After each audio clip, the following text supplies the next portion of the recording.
Ya, selamat datang Sobat Lavender di channel Lavender. Kali ini khusus buat yang membership ya. Kita lanjut ya pembahasan yang kuantitatif kemarin. Kita selesaikan. Sekarang berarti kita ke nomor 4 ya. Dalam segitiga ABC, semua sisi memiliki panjang bilangan bulat. Berapa panjang sisi AC? Gitu ya. Salah satu sudut ABC adalah sudut kanan. Menarik ya. Oke, dia adalah bilangan bulat. Berarti kan sebenarnya bentuk A segitiganya mah bebas juga bisa ya. Yang penting apa? Iya, yang penting dia adalah segitiga ABC. Bisa aja AB dikasih tahu kan ini 3, BC 4. Ini bisa dikasih tahu nggak? Intinya panjang sisi AC bisa. Yang pertama ini bisa pakai apa? Ya kalau misalnya ini dia, tapi harus tahu dia salah satu sudut ABC adalah sudut kanan. Kalian bisa ngerjain dia pakai Pitagoras kecuali apa? Ya dia bisa pakai Pitagoras.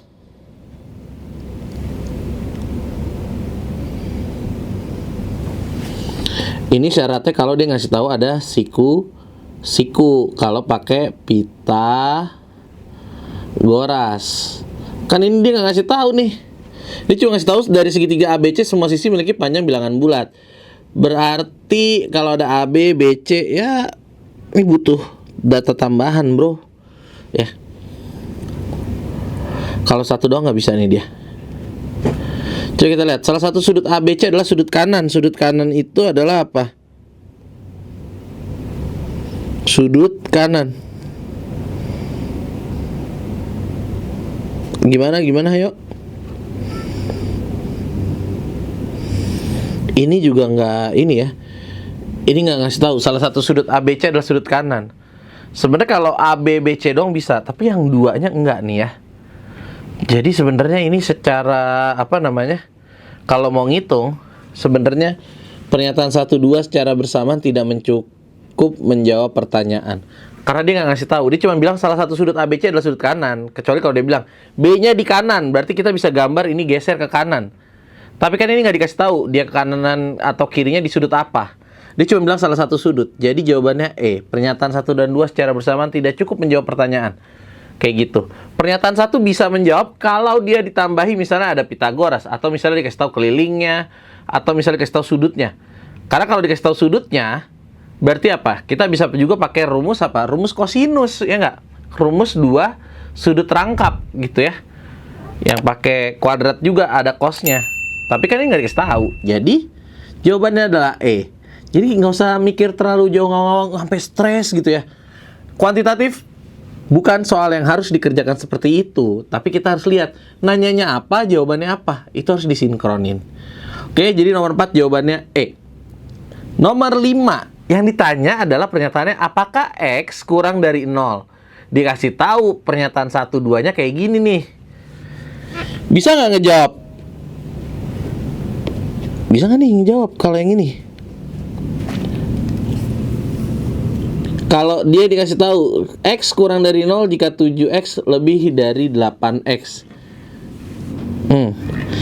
Pertanyaannya gimana tuh? Pernyataannya.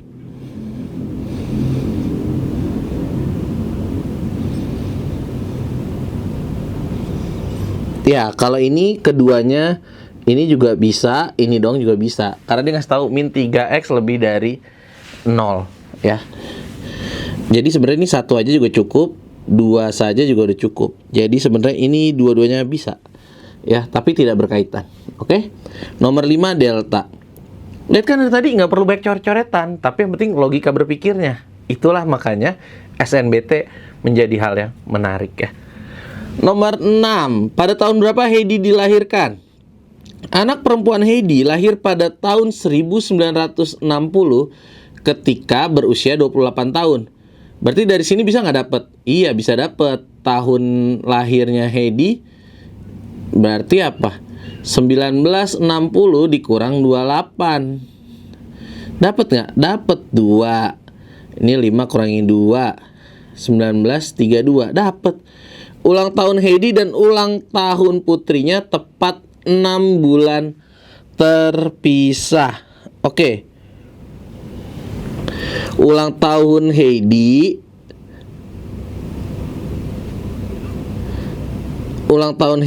dan ulang tahun putrinya tepat 6 bulan terpisah. Nah, ini enggak nih ya. Kalau ini question mark nih. Lah, dia cuma ngasih tahu pada tahun berapa Heidi dilahirkan. Kalau nomor 1 kan anak perempuan Heidi lahir pada tahun 1960 ketika berusia 28 tahun.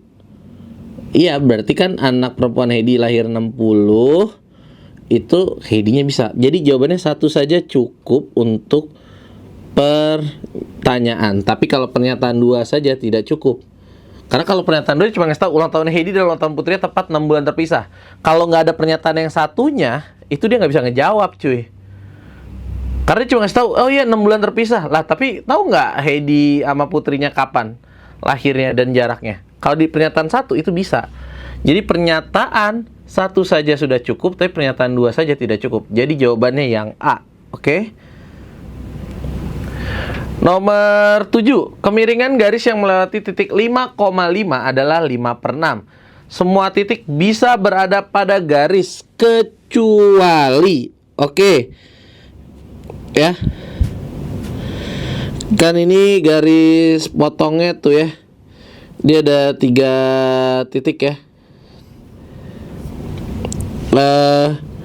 Kita harus pakai apa namanya? Masih ingat? Iya, pakai gradien. Gradien itu kan Y2 kurang Y1 per X2 kurang X1. Kalau dia ngasih tahu gradiennya itu 5/6 Y2, ambil aja semua ininya, masukin aja persamaan ya. Y2 nya anggap aja yang si siapa? Yang 1 tuh, misalnya 5. Ambil aja titiknya, misalnya yang 1 nih -1,0 gitu ya. Nah, atau 2,5 bisa nggak ya dia ngurangin 5 Y nya 5. Oh bener, ini 5 dikurangin misalnya 2, terus 5 dikurangin 2,5. Ternyata enggak. Berarti yang A salah. Sementara kalau yang B bisa, karena dia apa? 5 kurang 10 per berapa tuh? 5 kurang 11. Nah, ini min 5 per min 6. 5/6. Jadi kayak gitu ya. Yang lain bisa kecuali. Jadi masukin aja ke rumus gradien ini, dapat. Caranya emang uji titik kayak gitu ya. Uji titik aja. Oke. Jadi ternyata cepet ya kalau dia langsung pas. Jadi nggak perlu nyari banyak-banyak. Ya udah pasti salah yang lain. Lanjut nomor 8. Pada gambar di atas, bujur sangkar memiliki 2 sisi yang bersinggungan dengan lingkaran. Jika luas lingkaran adalah 4A kuadrat pi, berapakah luas bujur sangkar? Oke, sebenarnya luasnya itu ya diameternya sama dengan sisinya, sisi persegi. Rumus luas lingkaran itu adalah pi r kuadrat. Oke, maka 4a kuadrat kali pi sama dengan pi r kuadrat. Pi sama pi nya ini kita kaliin seperpi. Ini kita kaliin seperpi. Maka dia hilang. Bukan hilang sih, sebenarnya jadi 1/1, brother. Konsepnya adalah kita pengen bikin jadi 1/1. 4a kuadrat sama dengan r kuadrat. R-nya adalah akar dari 4a kuadrat, atau R-nya adalah 2a. Masukin. Berarti ini adalah 2a. Berarti luas persegi adalah sisi kali sisi. Berarti 2A kali 2A, 4A kuadrat. Yang C. Mudah bukan matematika? Iya, kalau soalnya gini terus ya, tapi nggak selamanya soalnya gini ya.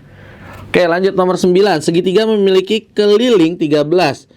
Kedua sisi yang lebih pendek memiliki panjang bilangan bulat sama dengan X dan X plus 1. Manakah dari berikut ini yang bisa menjadi panjang sisi lainnya? Keliling segitiga itu adalah sama dengan 13. Berarti kedua sisi yang lebih pendek memiliki panjang bilangan bulat sama dengan X. Berarti kan dia punya apa?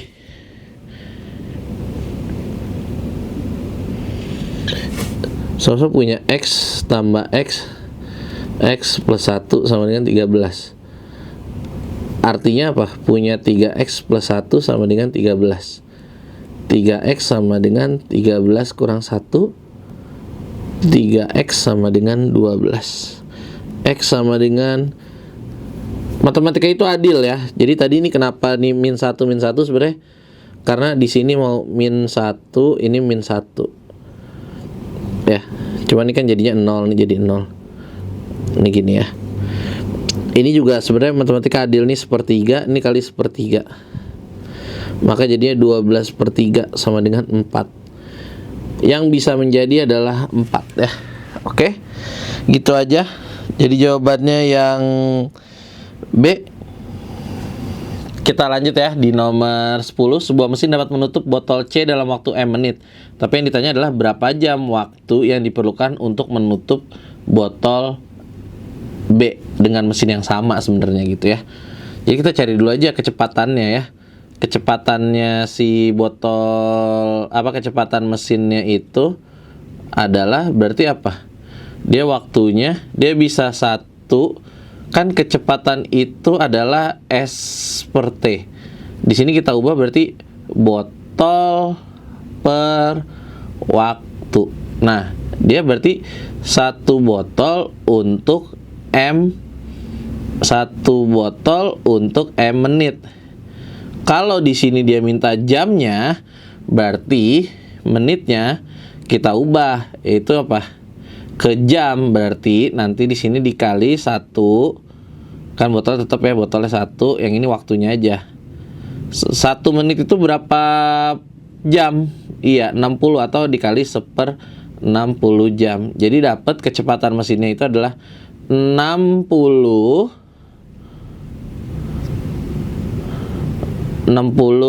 botol per M botol per jam. Sebentar ditanya T. T itu adalah S per V.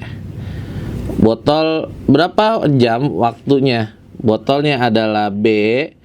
Kecepatannya adalah 60 per M. Kayak gitu ya. Ini kan, oh ya, saya lupa. Ini adalah botol C atau 60C. Jadinya apa? Jadinya di sini adalah BM per 60C. Jawabannya adalah yang B. Kenapa ada C? Karena itu kan botol yang tadi, botol awalnya. Oke, teman-teman paham ya? Semoga. Oke, lanjut. Di nomor 11, cat harus diencerkan dengan perbandingan 2 bagian cat dengan 1/5 bagian air. Jadi ini ada cat, ini ada air. Catnya itu harus 2, airnya 1,5. Gitu ya. Ini perbandingannya untuk dia bisa 1 bagian. Atau sebenarnya kalau kita ini semua dibagi 0,5, ini dibagi 0,5, perbandingannya adalah 4/3 sebenarnya. Gitu ya. Nah, pertanyaan berikutnya adalah kalau dia 6 liter cat,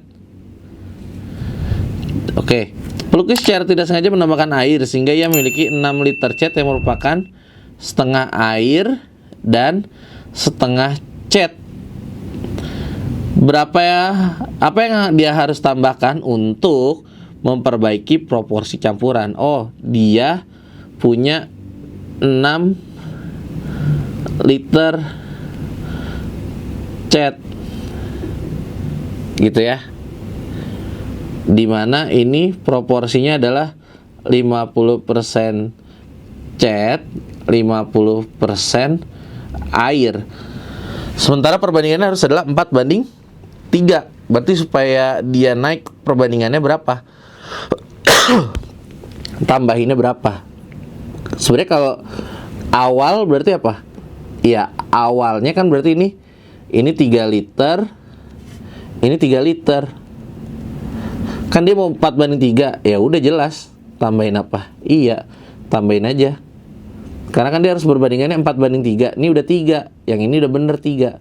Berarti supaya 4, berarti ini 3 tambah X harus sama dengan 4. X-nya adalah 1. Jadi dia ditambahin 1 liter cat saja. Oke? Supaya perbandingannya 4:3. Perbandingannya jadi pas. Oke, teman-teman? Lanjut ke nomor 12. Nomor 12, jika XY dan X kuadrat plus Y sama dengan 7, maka oke, teman-teman mungkin masih ingat kalau X plus Y kuadrat itu adalah X kuadrat ditambah 2XY ditambah Y kuadrat. Oke? Berarti kalau dia ngasih tahu nih X kuadrat plus Y kuadrat, kita kelompokin aja ini X kuadrat plus Y kuadrat plus 2XY. Ini adalah X plus Y kuadrat. X plus Y kuadrat berarti X kuadrat plus Y kuadrat itu adalah 7. XY berapa? Berarti 2 kali 5. Berarti X plus Y kuadrat itu adalah 7 ditambah 10. Berarti X plus Y kuadrat adalah 17. Ada nggak jawabannya yang sama dengan 17? Karena itu cuma substitusi aja teman-teman ya. Jadi jawabannya adalah X kuadrat plus Y kuadrat sama dengan 17. Oke, lanjut nomor 13. Jika A sama dengan 2 dan B sama dengan 5 serta C adalah A kuadrat plus 2AB plus B kuadrat. Kita substitusikan aja C dengan nilai yang tadi nih. Ya. Ini jadi A kuadrat ditambah 2AB ditambah B kuadrat. Itu kita ganti sama C-nya. Itu nanti min AB. Berarti nanti jadinya A kuadrat plus B kuadrat plus AB. Udah, masukin aja nilainya. 2 kuadrat ditambah 5 kuadrat ditambah 2 kali 5. 4 tambah 25 tambah 10. 39. Jawabannya yang A, teman-teman. Menarik ya, kuantitatif kadang nggak serumit penalaran matematika kok. Ya, nggak sedalam itu. Nomor 14, berapakah 51/6 dibagi 3/7? Kayaknya nih terjadi kesalahan soal ya teman-teman. Ini bukan 51/6. Ini kita harus ralat nih. Ini harusnya ada pilihannya. Pilihannya adalah nggak ada pilihannya di sini. Ini ada 1/8, 1/4, 1/6, 1/7. Ini harusnya adalah 31/6 dibagi 3/7. Ya, alias nanti terjadi 31/6 dikali 7/3. Ini sama dengan 217/18. Atau nanti jadinya disederhanain 12/8. Oke, nomor terakhir nomor 15. Jika n/7 plus n/5 sama dengan 12/35, maka berapakah nilai n-nya? Oke, berapakah nilai n-nya? Kita samakan aja dulu yang ini. Ini kan n/7 ditambah n/5 sama dengan 12/35. Kita samakan, ini 35, berarti ini 5n ditambah 7n, 12/35. 12n/35 sama dengan 12/35. Gitu ya. Jadi ini sebenarnya sama-sama 35 kali 12n sama 12 kali 35. Karena sama, Udahlah, ini kali 1/35 juga, ini kali 1/35 juga. Nih jadi 1. 12N sama dengan 12. N sama dengan 12 bagi 12 alias 1. Oke, gitu aja mengenai kuantitatif. Nanti kita akan coba pelajaran lainnya untuk materi SNBT ya.